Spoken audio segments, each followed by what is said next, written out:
Very quick turnaround for our basketball team. I think this is our first Big Tuesday game, and playing against one of the better teams in the country. I think they're playing as good as anyone in the country right now, and they had a great non-conference schedule. I think they lost overtime to Kansas, and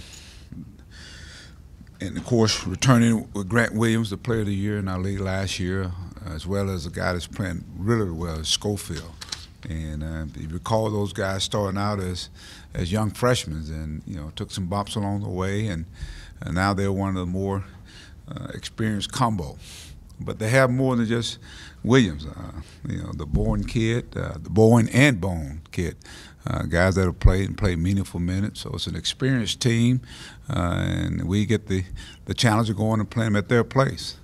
And coming off of a tough overtime loss to LSU, we'll find out more about the make of our basketball team. And as I told our guys, I'm not discouraged anyway, because in every game we play, we've been right there, and just got to continue to try to make those plays that that convert you into winning. And I think our bench is going to be a big part of that.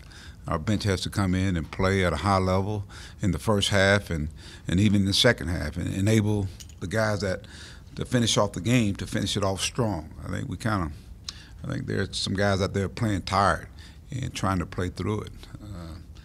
But again, Tennessee, very good basketball team, playing well. Welcome to the SEC family. Every game is a big game, and this is another big game on our schedule. So, to me, it's a great opportunity. It's a tremendous challenge, but we'll go in there with the understanding that they're a good team and we're a good basketball team. Mike, you look at the box from the last time you guys played there a couple of years ago.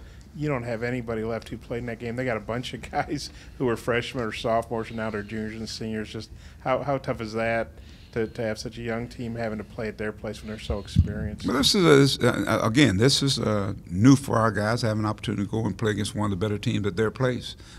So we will find out more about our basketball team. I think that's, to me, what it's all about. Is you're going to play against some great teams, and let's find out where we are. So I think our guys are looking forward to the opportunity, the challenge of going and playing. And as I said, they're a very physical basketball team, and I think that's one thing we've got to match their physicality. They shoot it and go get it. They shoot at a high percentage. They're one of the leading assist teams in the country. But that's what you call, just the process. I think that's the process, and I think Rick has trust the process. I think those kids have trust the process, and now they're playing as one of the better teams in the country. And how different? Grant Williams, he's a junior now. You saw those guys as young guys. Now they're men. How different? Same players, but it's a lot different teams. Well, again, you can't teach experience, and it's a process. You got to go through it, and those guys went through it. They took some lumps early on in those years, but we saw the process, the maturity take place, and of course Rick has added some really quality pieces. The Alexander kid has turned into a really good player. People don't talk about him, but I think he's a big key to what they do, and they've added some depth with their bench. But I think those guys that you talk about, those are the guys, the core guys for them, as well as Bowen and Bowen and Bone. Those guys are really good basketball players. The Turner kid, he's one of those guys that have been there through freshmen, and so we're at that stage right now with a lot of young guys, and so the process, they have to go through it, and sometimes there's some hard knocks, some tough losses. And I say I can look at every one of our games, and you look at the free throw lines, you look at the turnovers, the rebounding, and we're just a few plays away. And so, can we get over that hurdle? And of course, it's going to be a big hurdle going against a Tennessee team, but it's one we look forward to. As physical as they are, what are Chaney and Gabe going to have to do off the bench to help out Daniel and just in general? I believe those guys are going to have to bring us some efficient, some quality minutes. I think you're going to have to do some blue collar things.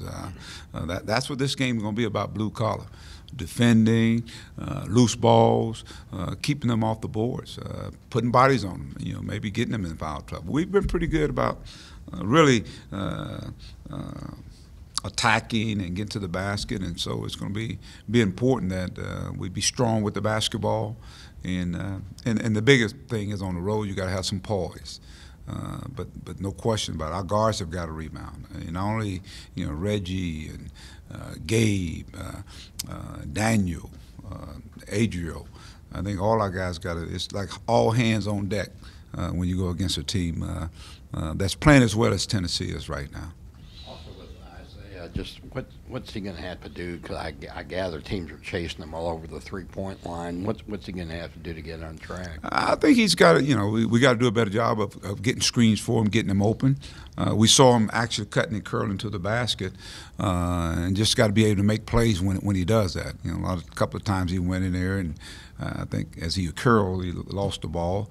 But he's got to be constant in motion. The fast break, pushing in there, and people are going to start paying a lot of attention. I think Daniel's been the recipient of that because they're spacing the floor in terms of trying to cover Isaiah, they're covering Mason over here, and it's opening up the lanes that J5 can get in there, and we're moving Daniel around. So now Daniel is a recipient of that.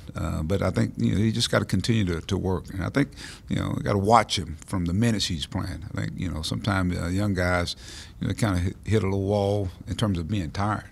And so I think Keyshawn and Desi and coming off the bench, I think they got to be very critical going down the stretch here. So we got to put those guys in and let them have some meaningful minutes. And I think we're seeing they're playing more consistent now.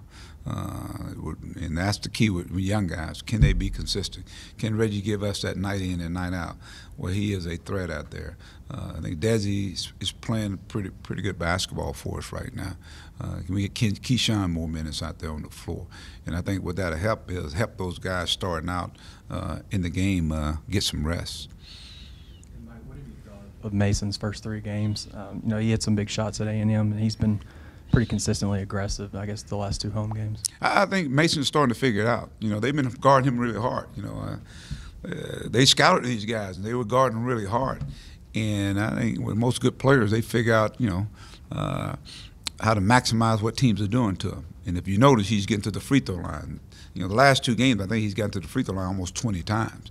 And so that obviously continues the scoring that we need on our basketball team. And I think he's moving without the ball, cutting to the hole and getting layups. So we're getting, I think, into a the more up tempo we get, I think the more you'll see him continue to be a threat. He's learning. I think he's learning. But the one thing I want them to always understand that is it's inside out. And the more we start, I think, attacking the basket, getting the ball to Daniel, I think it opens it up for him. And I think that's what is taking place. Mike, with the free throws, do you think it's starting to get mental with the guys? They're kind of pressing because Mason's obviously shooting well, but even guys you expect to shoot pretty well like Jalen and Isaiah have missed some. You think it's getting to be mental at all? We're working on them. I think we're working on it. Let me put it that way. They're working extremely every day to get better, and I feel it. I got a feeling it'll get better. I really do. It's been the thing that. If you think there's something that's probably been the shortcoming of this team right now, it's probably making free throws and critical free throws. And as you said, guys that should be making them. And it's the difference between winning and losing games. And I think we've been in that position. So you just got to continue to work on it and just continue to encourage those guys. Daniel, he got the 4th foul again the other day, but he played a long time without fouling out. What did he do? I mean, I guess is that just maturity, being smart, kind of knowing when to be aggressive, when not to, or yeah. What do you think of how he was able to not get the 5th foul? He's done that a couple of games. The last couple of games he's had 4 fouls, and he played better with 4. I think I don't know, even A&M. I think he got 4 fouls, but he's got to be smart enough. Even the 3rd one he shouldn't have gotten. That's where he's got to get smart. The 3rd one, I think we had some momentum going, and I think he deflected the ball and he dove at the ball. I mean, he wasn't going to come up with it, so just let him have it. And that's the thing about our team right now is that in the LSU, I thought we had a lot of momentum plays that we didn't take advantage of. We had the crowd in it. We were really doing some pretty good things, and then we kind of went away from it, and whether it be a turnover or just a bad play. And so we got to learn to capitalize. So, but that's the experience part of it. You got to go through some things in order to learn them and to understand what we're trying to do. And that's what we do with the tape. We'll go and break down the tape, and we'll sit down and have sessions with the team and with individuals, and just try to use it as a learning experience for them, and as we go forward. You know, Mike, at A&M, I think all of Mason's shots, I think he took 11 threes. Was there a conversation where you wanted him to maybe attack the rim more, or did it just kind of click with him that that's what he knew he needed to do? Well, we're not just going to be a team that's going to jack up threes and settle. You know, I think that was the conversation. And even when you think about the Florida game, I think half our shots were three-point shots. And that's not who we are. We're an attacking team. And I think when you attack or start inside out, when you got a guy of size such as Daniel, a guy who's not a black hole. I mean, he makes great passes out of the post, and but if you start understanding, you know, you play to win. You don't just play to play. And so, without a doubt, he hadn't shot many free throws, and so all of a sudden now he's shooting free throws, and he's doing more than just standing on the perimeter, you know, just letting it fly. Mike, I know you guys haven't played anybody like Tennessee on the road, but you have won your 2 road games. Does that help a young team at all, knowing that, you know, they want a big at Colorado State, you want a tough game at A&M? Does that help, you know? We play well on the road. I think we play well on the road. And who knows, that may be the trick, you know. Sometimes you're playing at home for some guys, you know, it's some guys don't play as well as home. But we played well, so we'll see.